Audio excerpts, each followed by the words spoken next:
A man received rewards from both an angel and the god of death, yet he decisively chose to give them up, shocking everyone present. After all, even a single reward could drive people into madness, but only I knew this was a chain trap. Because I had a return by death ability, as long as I died once, I would automatically return to the day before. But I used this power to return to 11 years ago, for the sole purpose of killing the worshipped hero, the Flame Emperor. I had once witnessed with my own eyes the moment he killed the Saintess. That instant shattered my faith. The hero was slaughtering the innocent. I turned and ran in terror, knowing if I were discovered, I'd be dead. But while fleeing, I accidentally stepped on a wine bottle, shattering it, and the Flame Emperor discovered me. In an instant, I died under his mighty hand. Yet in the next moment, my consciousness entered a dark place. A system window suddenly appeared, telling me I had met the passive condition of death and could randomly draw one skill card from the options. That's when I remembered my weakest S-rank skill, the passive called I Will Become You. Once killed by an enemy, it automatically activates, allowing me to copy one of their skills at random. To me, it seemed useless. What good is a skill if I'm already dead? But I never expected this power would soon overturn everything I knew. When I chose the Flame Emperor's skill, I actually returned to the day before. I waved my hand and opened the skill panel. 2 skills appeared, my original one and the Flame Emperor's returner. It was a passive skill triggered by death, allowing him to rewind 24 hours while keeping memory and power intact. Reading the description, I was overwhelmed with excitement. So that's how the Flame Emperor climbed to his position, using this power all along. On the news, his speech played, warning others never to challenge him because the one to die would always be them. I cursed his shamelessness. Without this skill, he'd never have made it this far. Just then, fire flared up behind me. It was the very fire he had set to cover up killing the Saintess. Soon, he rushed in, feigning innocence, asking who dared play with fire without his permission. People rejoiced at his arrival. A young man named Kevin even raised his phone, recording, hoping the Flame Emperor would extinguish the blaze. But I clenched the dagger in my hand tightly. The fire was his doing, yet people praised him as a hero. Unexpectedly, the Flame Emperor outright refused, claiming he had no obligation to be a volunteer. Seeing his cold indifference, I resolved to kill him. Otherwise, who knew how many more innocents he would slaughter? I moved toward him. He noticed me, unsure of my intent. But in the next second, I rushed past him, straight into the flames. As fire consumed me, I fixed one last gaze on him. Only by dying could I hope to kill him. A chime rang. System prompt, rewinding 24 hours by death. When he pursued me again, I was already back to yesterday morning. Though I held only the S-rank title, I didn't feel weak. I had to use extreme means to kill the Flame Emperor, otherwise, everything would be meaningless, since he too had his own return skill. I glanced at the dagger in my hand. There was only one way to kill him: suicide. I'd returned to June 7th, 11 years ago, 4,050 days earlier. For the next week, I kept killing myself endlessly, time rolling back day by day. After 4,094 suicides, I faced the final one. Just one stab, and I could end him. Rising slowly, I looked at the clock on the wall. I had finally succeeded. I returned to the very day the Flame Emperor awakened. To topple this murderous tyrant, I endured unthinkable pain. With everything prepared, I put on my hat and went to find him. At his home, I found him still sleeping. Today's schedule was entirely within my grasp. At 3 p.m., he would hunt shapeshifters in the Great Tower. At 21, the Flame Emperor envied the life of the Sword Emperor. Normally, within a week, he would achieve the life he wanted.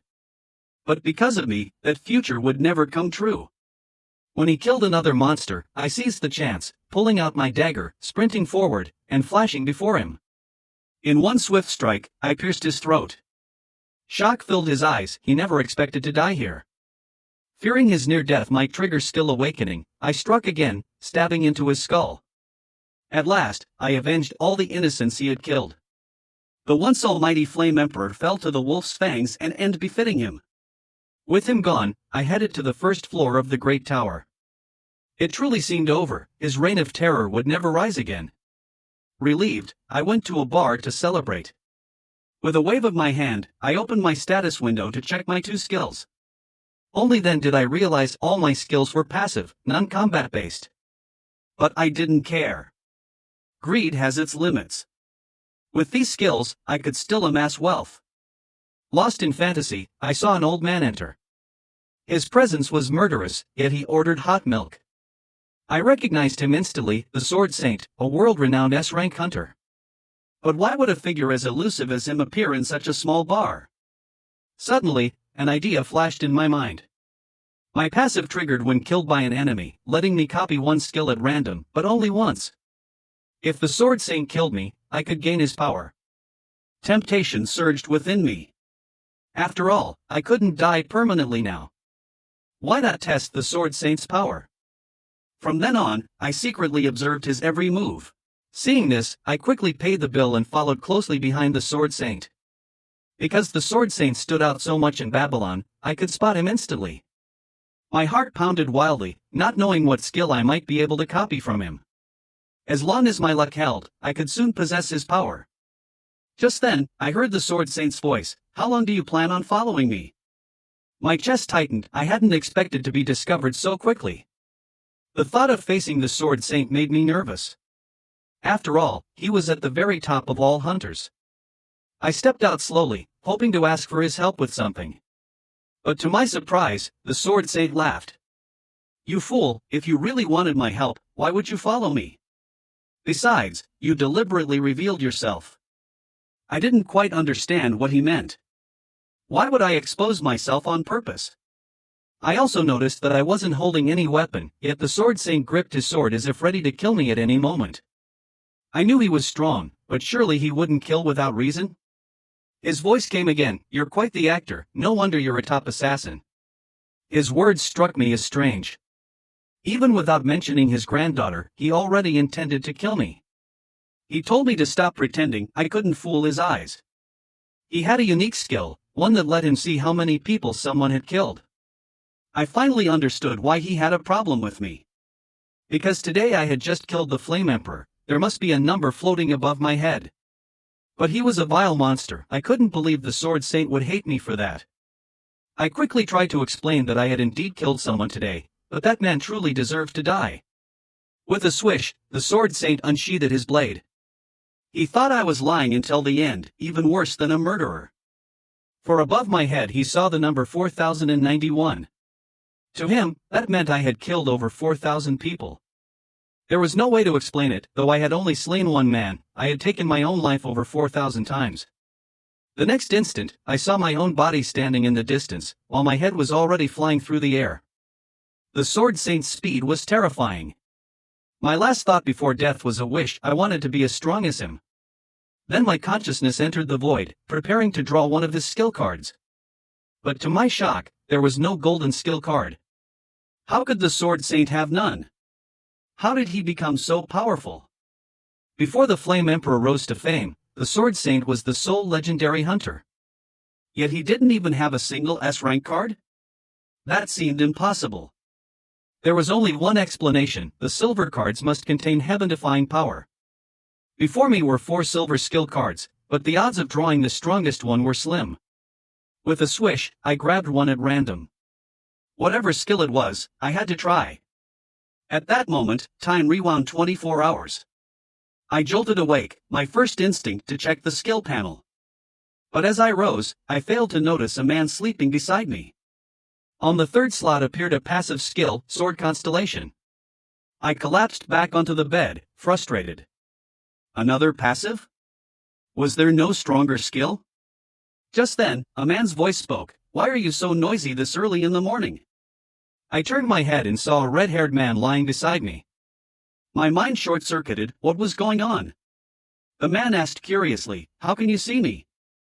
And where's that old man in the suit?" I realized he meant the Sword Saint. But the man scoffed, saying calling him Sword Saint now was too generous. He still needed 4 more years of training. His words stunned me. To him, the legendary Sword Saint was nothing but a greenhorn. Checking his info again, I understood they were ghost-like beings from another world. In life, he had conquered the first 99 floors of the other world's great tower. And somehow, I had accidentally copied him from the Sword Saint's side. Hearing this, the man panicked, crying for me to return him. He didn't want to stay with me. But I couldn't undo it, I didn't know how. He broke down, shouting for Marcus over and over, furious that a useless man like me had taken him. I told him to shut up, my ears aching from the noise. Suddenly, I understood why the Sword Saint was always irritable. He had a chatterbox like this beside him. For once, I felt more pitiful than him.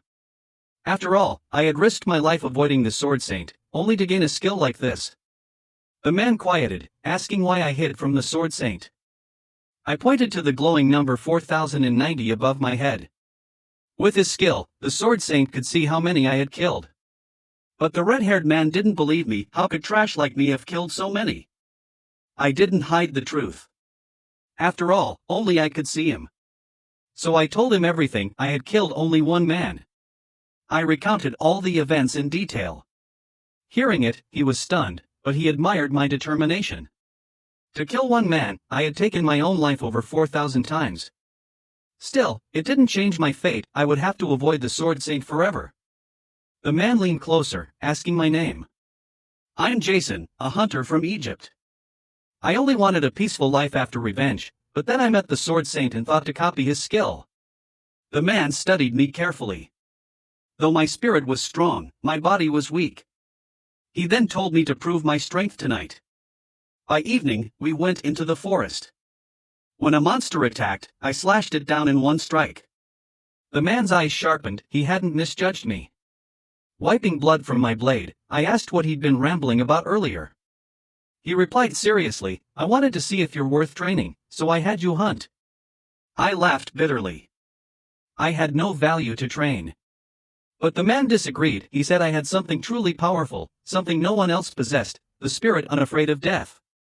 Because of my time rewind ability, I was essentially immortal. Others grew strong through talent and training, but all feared death. He pointed at me, your power is extraordinary. His words surprised me. I hadn't realized until then I had slowly uncovered a new ability within myself. After that, he asked me a question, which was what I was thinking when the old man killed me. I thought back for a moment, and I only remembered that the moon looked beautiful at that time. Nothing else came to mind. When the man heard that, he burst out laughing. Ha ha ha ha ha, it was truly amusing.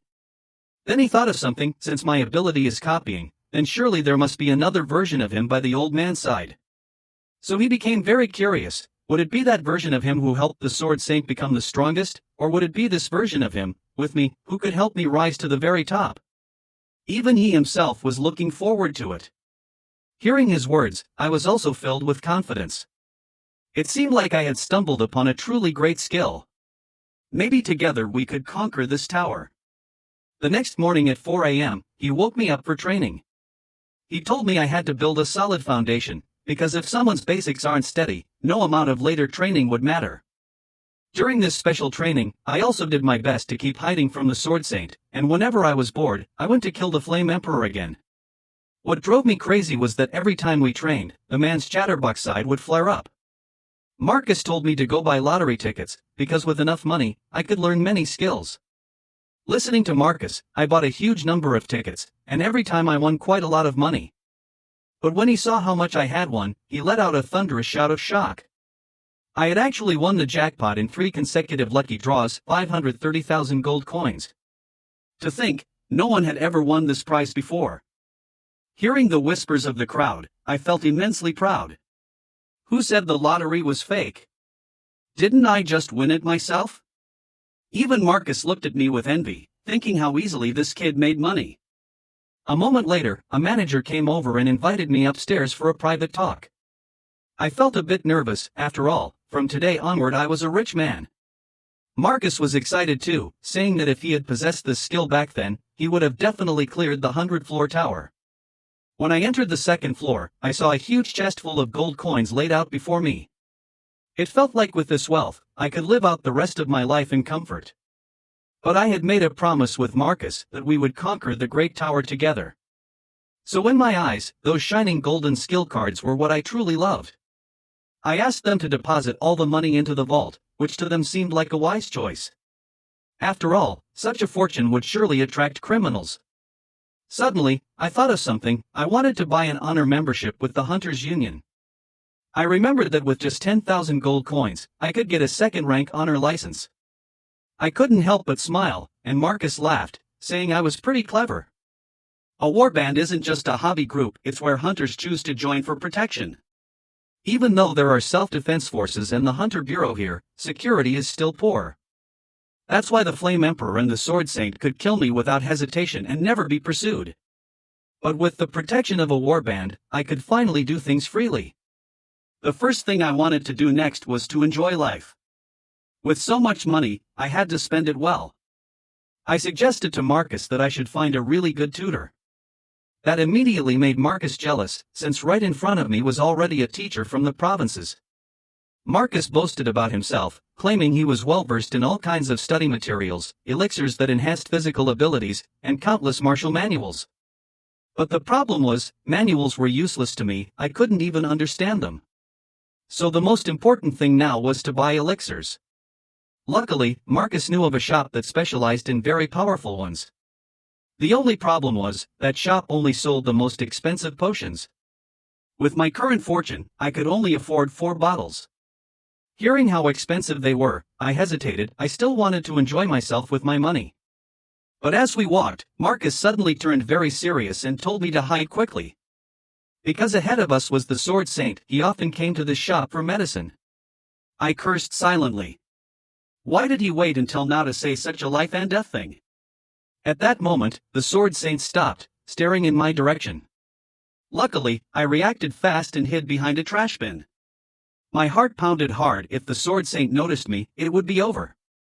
Thankfully, he didn't seem to notice anything and turned away, continuing forward. I then watched helplessly as the Sword Saint entered the very shop we were supposed to go to. Marcus looked uneasy. If we ended up buying medicine in the same store as the Sword Saint, it would be far too dangerous. I opened the hunter rankings, trying to search for a woman, but after scrolling through, I found she wasn't even in the top 300. I put away my phone, and under Marcus's puzzled gaze, I told him to follow me. This time, buying elixirs might not empty my fortune. Because I was from the future, and I knew of a remarkable pharmacist. In a blink, Marcus and I arrived at a rundown slum. Marcus looked doubtful. Could such a place really have a great pharmacist? I told him to stop complaining and just follow me. Today, I would open his eyes. Just then, not far from us, we heard sounds of an argument. A woman, unable to pay her rent, had her home broken into by thugs who took anything valuable. The woman clutched her cauldron desperately. Her potion wasn't finished yet, it couldn't fall into their hands. With a thud, she was thrown to the ground by a burly man. They said she never should have borrowed money for that crazy woman to make potions. People around whispered, saying she always sold her medicine too expensively. The woman angrily, "I'll definitely be your regular customer from now on." The alchemy lord very politely led me to her residence. When the door opened, I was dumbfounded. The place was broken, messy, and extremely shabby. Marcus's face showed pure disdain. The hygiene here was just too terrible. He even asked if I really dared to eat anything she made. After tidying up a bit, the alchemy lord once again confirmed whether I was truly willing to spend 20,000 gold coins to commission her to make the elixir. I immediately nodded in agreement. If you don't believe me, I can pay up front. This made the alchemy lord a little embarrassed. Although she trusted me, if I could pay in advance, that would naturally be even better. I could see that she was in a very difficult situation now. I told her the money was already deposited in the vault, and if she needed it, she could go take it any time. After hearing I wasn't short on money, the alchemy lord pulled out a notebook and began recording the ingredients. However, she had one principle: she never accepted commissions to make poison. Looking at her innocent face, I thought about how her shop was about to close down, yet she still held on to her principles. No wonder she would one day become the alchemy lord. I waved my hand and told her that I would never ask her to make poison. Behind me, Marcus snorted coldly. He said that even if she didn't seem very capable, I could at least tell her the recipe first. Then, almost in unison, we both spoke. What I needed was the liver of a rabbit boar, the eyes of a phoenix cat, and the shell of a desert worm. The alchemy lord calculated and said it would require about 23 ingredients in total. Marcus nodded, saying those were indeed the materials. As for how to make the potion, that would depend on the pharmacist's skill. But before his words had even faded, his expression froze. Because he heard the alchemy lord already analyzing all the ingredients. The alchemy lord marveled that this formula was incredible. The ingredients didn't need to be refined separately, they could be boiled together. Not only that, the desert worm's shell had a mild toxicity, but taking rabbit boar liver could neutralize it. Depending on how it was consumed, the effects could vary drastically. If refined further, perhaps the toxicity could even be reduced more precisely. Both Marcus and I were stunned by this. Truly worthy of a professional. Excited, I asked how long it would take to make this potion. The alchemy lord lifted her head. After her calculations, she said it would take 4 days to complete. But if she had better equipment, she could do it in just 2 days. This surprised me. In my previous life, people had to wait 1 or even 2 years for her to brew them a potion. Yet now, I only had to wait 4 days? That was an incredible gain. After we left, Marcus still doubted whether that young girl could really brew such a potion. Back when he developed it himself, he had tested countless deadly poisons before choosing these ingredients. I just chuckled and told him not to worry so much. Didn't he also hear her say the formula was excellent? Besides, 10 years later she would become the highest-ranking person in Alchemy City. Marcus scoffed, saying she would definitely scam me out of all my money. 4 days later, at the residence provided by the Merchant Alliance, the alchemy lord had indeed finished brewing the potion within the promised time. A total of 3 chests, each containing 30 bottles. I thanked her, saying that just these 3 chests should last me about a month. The alchemy lord then asked why I would entrust such a big commission to someone with no reputation. The truth was, I simply knew that 10 years in the future, she would become the alchemy lord. Nothing more. But she was especially pure-hearted, kind, and without ever meeting the Flame Emperor, she could already sense how evil he was. Maybe it was because of these 2 reasons that I trusted her completely. If I didn't befriend her now, that might become my greatest loss. So I told her that what I valued was her kindness and her talent. One day she would become a very successful alchemist. My words completely changed the way she felt about me. She could sense the sincerity behind what I said. Soon after, she prepared to leave, but told me that if I ever needed potions again, I should come to her, and she would prioritize my requests. Marcus sneered wickedly, saying I really had quite the way with words. The next day, Marcus and I went to the hunting grounds of the 3rd city. Looking at the countless monsters, I felt overwhelmed and asked Marcus what I should do now. Marcus stayed calm and told me to drink the elixir first before starting the hunt. With a gulp, I downed a whole bottle in one breath. The taste felt ordinary, with a hint of lemon and a touch of honey.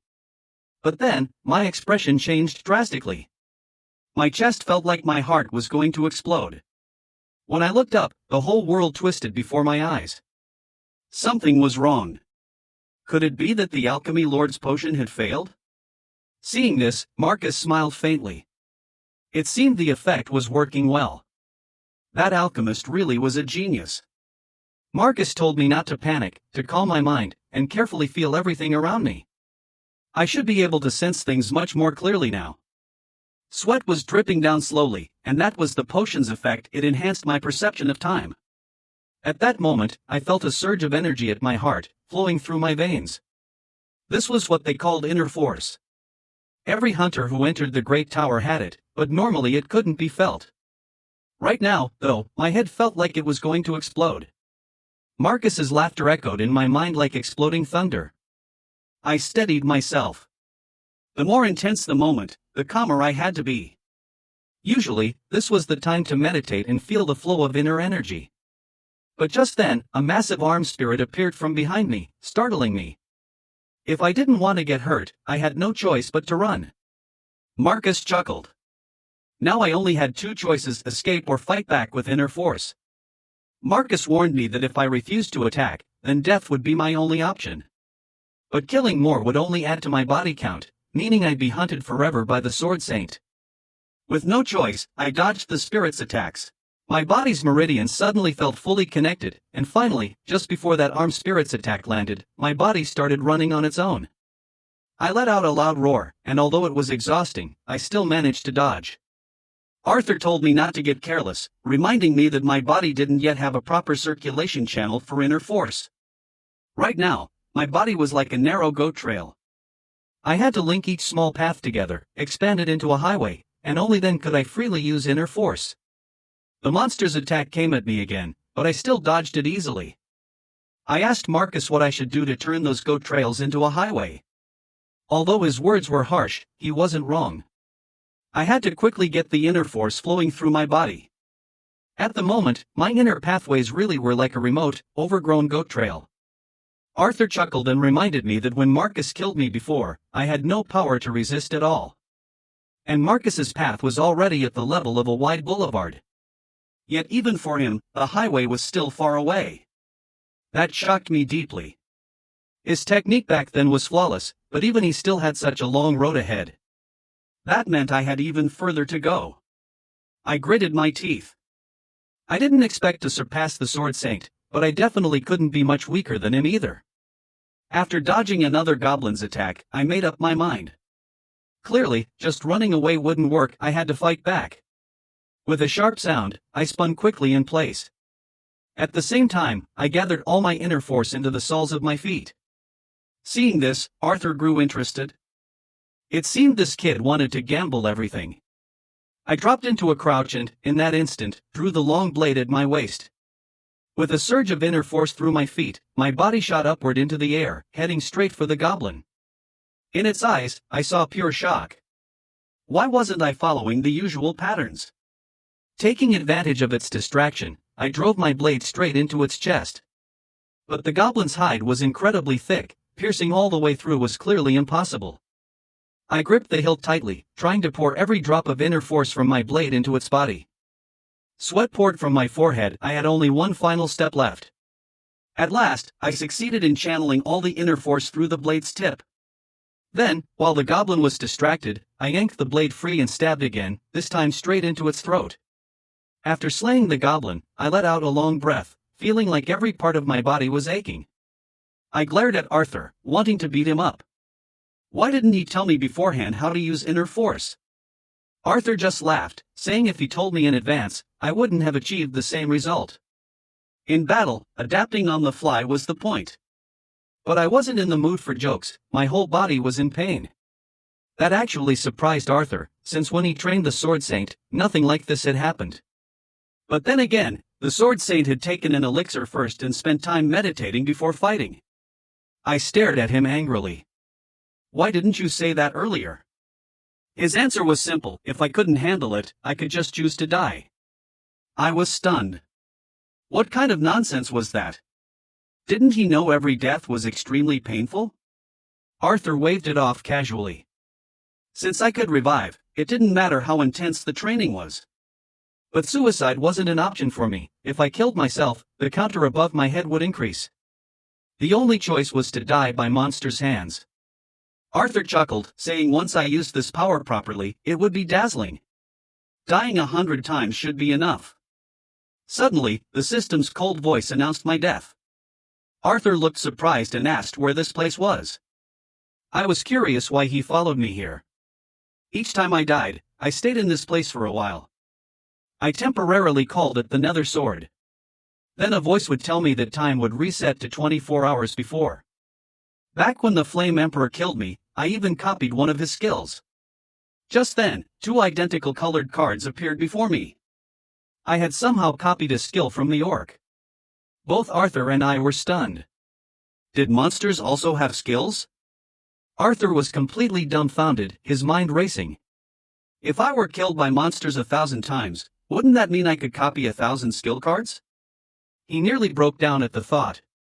If I had even one of those skills, I could become unbeatable, so why give this kind of power to a nobody like me? I ignored his shouting and prepared to randomly choose one card. But Marcus stopped me, asking why I wanted that particular one. I told him I couldn't see the content of either card, since both looked the same, I could only pick randomly. But Marcus said he could see the contents. If I chose carefully, one was definitely better. That shocked me. Could Marcus really see the skills? Then I realized the cards always appeared with their backs facing me, so I could never see the front. But Marcus could move with the cards, seeing everything as they flipped. That realization frustrated me even more. From now on, whenever I got skill cards, I'd rely on him to pick the best one. When I suddenly yelled at him, Marcus jumped in fright. I demanded he tell me what was on both cards. He explained the first card was Breeding Gecko, using it meant I'd be in mating season all year round. The second was Yo-Yo Talk, once chosen, I'd be forced to end every sentence with a yo. I was dumbstruck. What kind of useless skills were these? Why wasn't there anything better? If Marcus hadn't stopped me earlier, I would have picked Yo-Yo Talk already.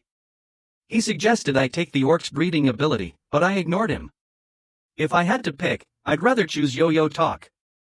I grabbed it decisively. When I opened my eyes again, I was back a day earlier. This time, using the skill had no side effects. Arthur appeared, smug, thinking I had fallen for his trick and chosen the breeding skill. I told him to relax, only an idiot would have chosen that. Checking my status window, I now had 4 skills, 3 passive and 1 active. At this point, Marcus stopped calling me zombie and instead addressed me as young master.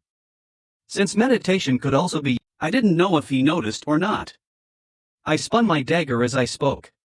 When he was in a strong position, he called me zombie. When he was in a weak position, he called me young master. I dashed at the orc ahead and said, and now he keeps calling me young master, so something must be happening that he doesn't want to see. The orc saw me rushing over and quickly turned around, but to my eyes his movements were extremely slow. At that moment, I activated the skill drift back and forth. The orc's body suddenly froze, his brain short-circuited, and uncontrollably he muttered a yo. I leapt high into the air, focused all my inner power on the blade's tip, and sliced through his throat. Even in death, he uttered an unbelievable yo. He himself didn't even know why he had to say it. Sword Emperor cursed angrily, saying I was too despicable for knowing I do that. I ignored him and turned my head, saying with a mocking yo, this trick is actually pretty handy. That made Sword Emperor furious, wondering if heaven had gone blind to give me such a returnee skill. A week later I reached the 5th floor hunting ground. Before me stood this floor's ultimate monster, the Goblin King. I leapt and invoked the Goblin High Society skill. The Goblin King's face froze, he hadn't expected anyone else to know Goblin language. With a wet slash, before his brain reacted, my charm cut through his throat. In the past week, he was the strongest monster I had faced, so to respect a worthy opponent, I bowed my head in silence for a minute. Sword Emperor cursed again, saying my expression was too pretentious, it's just a monster, dead is dead. He never understood that I had used 6 lives to clear this stage, so was it wrong to sigh at the Goblin King's fall? He despised me, saying this wasn't an honorable fight but winning by trickery. His words made me uneasy, but a win is still a win. I only won because I copied the Goblin High Society skill from a goblin. The Goblin King once thought his culture level was too low, only able to say Garo, which didn't show a king's majesty. So he suddenly decided to say Gulu, believing that its sound suited high society. Goblins truly think in strange ways. Just then, my system panel notified me I leveled up. A flame descended, wrapped me, and formed a pillar of light. I stared in disbelief at my hands, my skill bar had expanded, and my level was now 1. Sword Emperor was puzzled whether the red light earlier was fire or blood. In fact, everyone's upgrade ritual is different. Flame Emperor's is fire, so Sword Emperor thought mine must be an inner power form, either fire or blood. When Sword Saint upgraded as a child, it was moonlight. He once got lost in a forest, climbed the tallest peak, saw moonlight, and somehow his ritual became moonlight. I was amazed at his greatness. At only 12, such things shaped his life. Sword Emperor clapped and told us to stop overthinking and move on to the 6th floor. I asked if he could let me skip straight to the 10th floor. Sword Emperor looked doubtful, warning me not to be arrogant. Floor 10 isn't something a rookie can clear. Many great hunters failed there, and with my current strength, I had no chance. So I bet with him, if I failed to clear the 10th floor using 2 lives, I'd call him master. But on one condition, he had to tell me what the 10th floor monster's skill card was. That bet immediately excited both of us. If I failed, I'd call him master forever. I grinned and told him to wait and see. If I cleared it, then for life he'd call me Lord Young Master. To others, I looked like a madman talking to myself, since they couldn't see Sword Emperor. Soon, I reached the 10th floor and opened its gate. Inside were many creepy dolls, who happily asked if I wanted to play red light, green light with them. Flames formed armor around me, and I grew serious since they wanted to play, I'd play along. This floor was notoriously hard, only Flame Emperor had ever cleared it. The whole room burned with fire.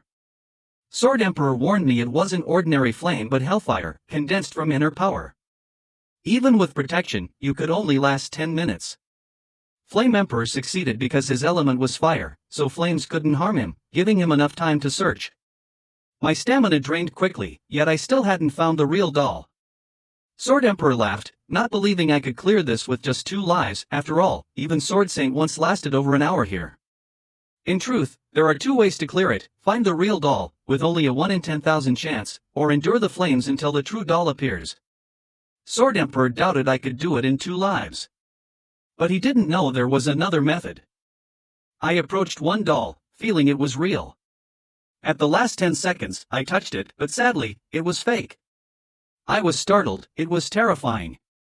With a cracking sound, the space itself split. Time was up, and I hadn't found the real doll. The raging flames burned me to ash. Sword Emperor looked on with interest. Even if I was immortal, every fiery death was excruciating. A moment later, I died and revived in town. At the skill card selection, I looked to Sword Emperor, urging him to tell me the card.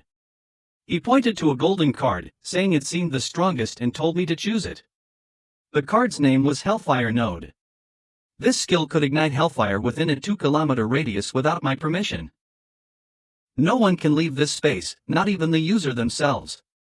Jack was extremely delighted. As long as I chose the skill card, I could unleash that great fire festival from before. But I didn't rush to choose it. I kept feeling something was off. Although this skill was very good, I felt I shouldn't pick it. I shouted at the Sword Emperor, asking him to check the other skills for me. The Sword Emperor said the other skills were B level and C level, but when he got to the last card, we both froze. The Sword Emperor stopped talking and instead recommended I choose the Infernal Fire Barrier. I chuckled and ignored him. The more you want me to choose it, the more I won't. Jack grew nervous and wanted to say more, but I cut him off, because by then I had already guessed what this card was. Thinking back, since among tens of thousands of dolls there was one real one, it must carry living energy, so naturally it wouldn't fear fire. But why weren't the other dolls afraid of fire either? There was only one answer. With a swoosh, I selected the silver skill card. Its name was Flame Immunity. It could make any chosen object immune to fire. That meant the real doll didn't fear fire, and it made all the dolls immune to flames. I laughed loudly. This time, in my bet with Jack, I was destined to win. From now on, he would have to call me Young Master. Back on the 10th floor, I used the Flame Immunity skill. The fire couldn't harm me at all. Finally, I saw a doll in the shape of a little boy inside the cage. I slowly reached out my hand. Finally, I found you. The doll vanished, which meant I cleared the 4th trial. The system prompted, the ultimate monster dungeon had been cleared successfully. Reward settlement begins. I was the only hunter who cleared it. After I passed the 10th floor, fireworks lit the sky. The 11th floor would open in 24 hours. Everyone wondered why there were fireworks, and why every floor had them. Everyone was amazed by this sight, because they realized the 10th floor had been cleared. They thought the one who cleared it was the Sword Saint, but at that moment, the Sword Saint was drinking milk in a bar. That left everyone puzzled. Who could have cleared the 10th floor? I looked at the chat flooding the public screen and felt an indescribable thrill. The process of turning from a nobody into the protagonist was truly exhilarating. It felt like I owned the whole world. Jack warned me not to celebrate too soon. The 10th floor was only a beginning. My real goal was the 100th floor. Just then, the 10th floor guard suddenly rushed at me, already aware I had cleared it. That day, the 10th floor had been conquered, and his superiors kept calling, asking who cleared it. I patted his shoulder. So what if it was me? The guard staggered at my words. He begged me to leave a name or a title, otherwise he'd be in trouble. I waved my hand, saying I had no title. Seeing his panicked face made me laugh. The Sword Emperor thought not leaving a name was also a way to boost fame. As long as I stayed mysterious, people would eventually find me. Suddenly, I turned to the Sword Emperor and said I had done it, cleared the 10th floor within 2 lives. Shouldn't you honor your promise? His face stiffened instantly. We're partners, aren't we? Do you really have to treat me like this? Then he shamelessly tried to wriggle out, asking me to cancel that title. But I ignored him and returned to the 1st floor. Anyway, from now on he had to call me young master.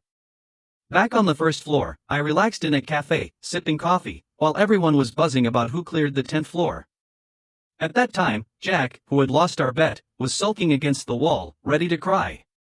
Forcing him to call me young master was worse than death for him. He even thought about going back to find Marcus, the old man. At least that elder never made such unreasonable demands. Just then, my eyes fell to the ground. A cat had appeared at my feet. I never expected such a big figure would come personally to see me. I scooped up the cat right away. Since no one recognized it, I pretended not to either. Then I noticed 5 more people had come to my side. I chuckled and handed over my hunter license. I've been waiting an hour and a half for you, and you're only just here. In an instant, all of them started making calls. They had found the one who cleared the 10th floor, and now their mission was to keep other guilds from recruiting me. A blond man respectfully saluted. He was the squad leader of the self-defense force, hoping to bring me into their team. I interrupted him. Before you speak, hear me out. First, don't reveal my name. They said reporters outside were already asking. It couldn't be hidden. I pointed and said you don't need to hide it long, just until the 11th floor opens. Once the countdown hits 0, I'll head to clear it. By then, it won't matter if my name is known. Second, this is a public place. Don't disturb the other customers.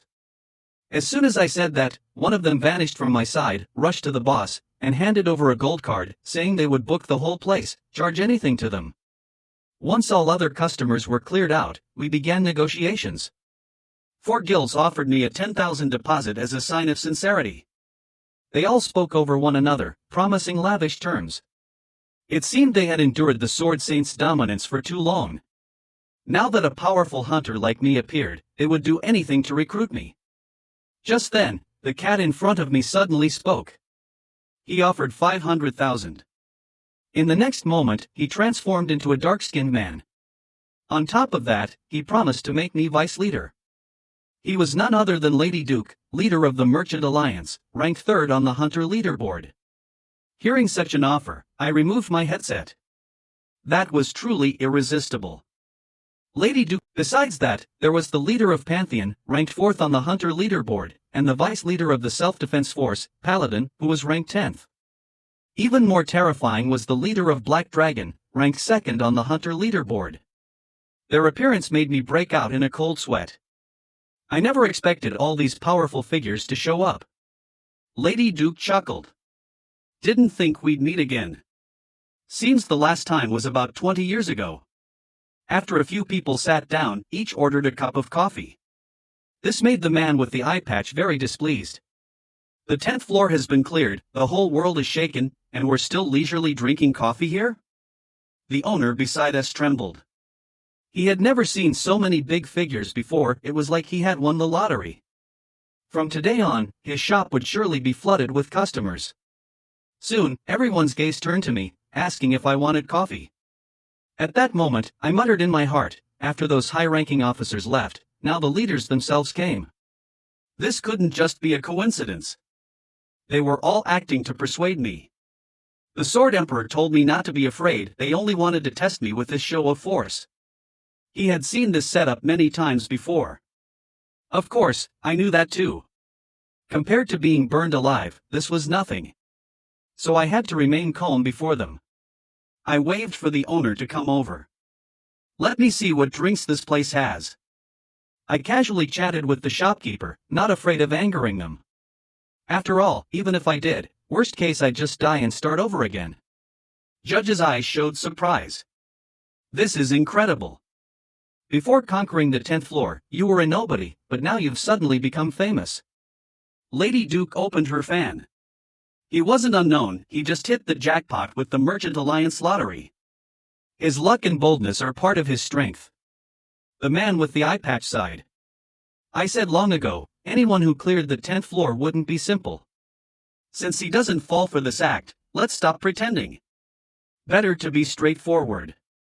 Once the act was broken, no one bothered with appearances. They directly asked me which guild I wanted to join. And if I didn't intend to join, I should tell them in advance, so they could prepare for public opinion. I chuckled.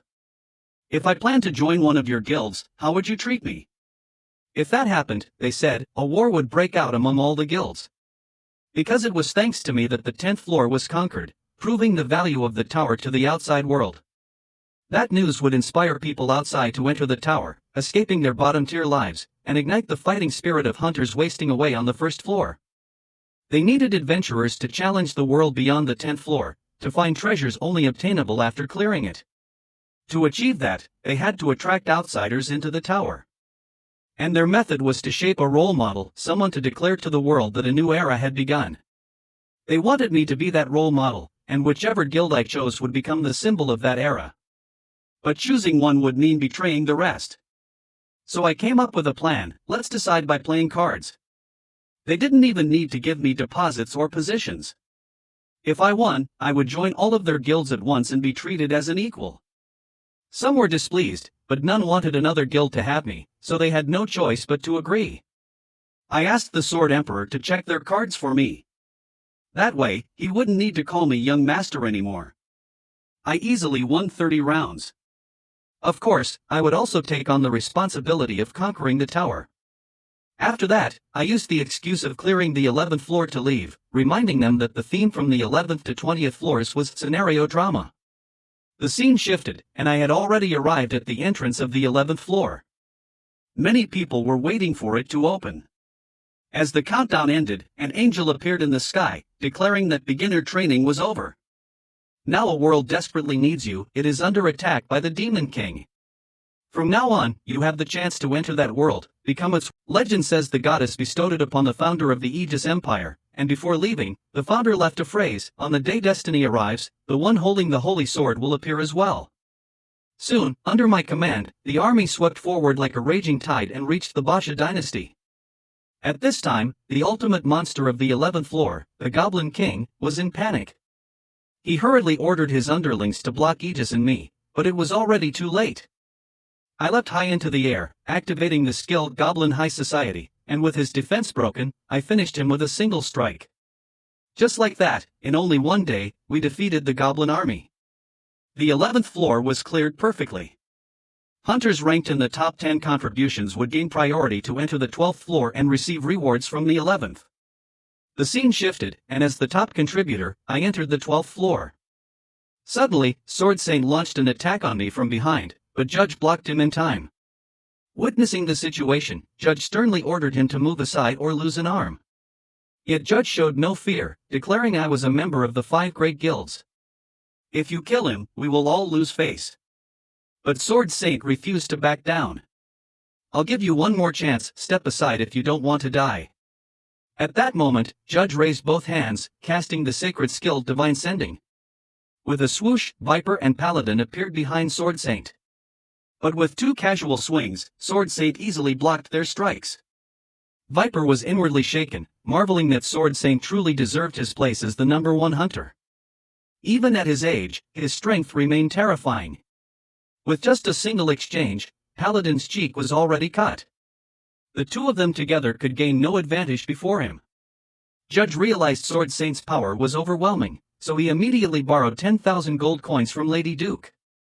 Sparks of lightning wrapped around his hands as he struck forward, unleashing the sacred skill manifestation of the divine, empowering both Viper and Paladin with golden strength for 2.5 minutes.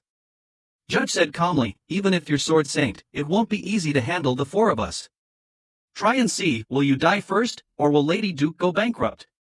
At that moment, Witch, who had been watching, joined the battle. She reminded Sword Saint, I've already signed a contract with the 5 great guilds, and my status is equal to a guild leader. Hearing this, Sword Saint glared at me, knowing he couldn't take on all 5 alone. I stepped directly before him. Let's talk. I know why you want to kill me. Honestly, I've admired you for a long time. From his expression, it was clear Sword Saint didn't believe me. He knew I carried the lives of more than 4,000 people on my back, a true madman. Sword Saint sighed deeply. Seems the Great Tower is no different from the outside world. Since entering, I've received countless invitations to join guilds, but I refused them all. Do you know why? He pointed his sword at Black Witch. Because I want to prove I can climb the Great Tower alone.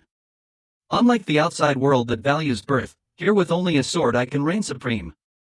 I want hunters to see that with only their own strength and effort, they too can succeed. I gave them hope. But what difference is there between you and rotting filth? His words drove everyone to the peak of fury. If Sword Saint had helped when they first challenged the tower, half the casualties could have been avoided. Black Witch was enraged. As the #1 hunter, don't you have any sense of responsibility? Sword Saint too was consumed by anger. Shut up. If you're not satisfied, then fight me. His domineering aura thrilled Sword Emperor, who admired his master, proud to be his only disciple. But I was disappointed. Even NPCs on the 11th floor united to protect their country, while these hunters only quarreled. I stepped in to persuade them, asking them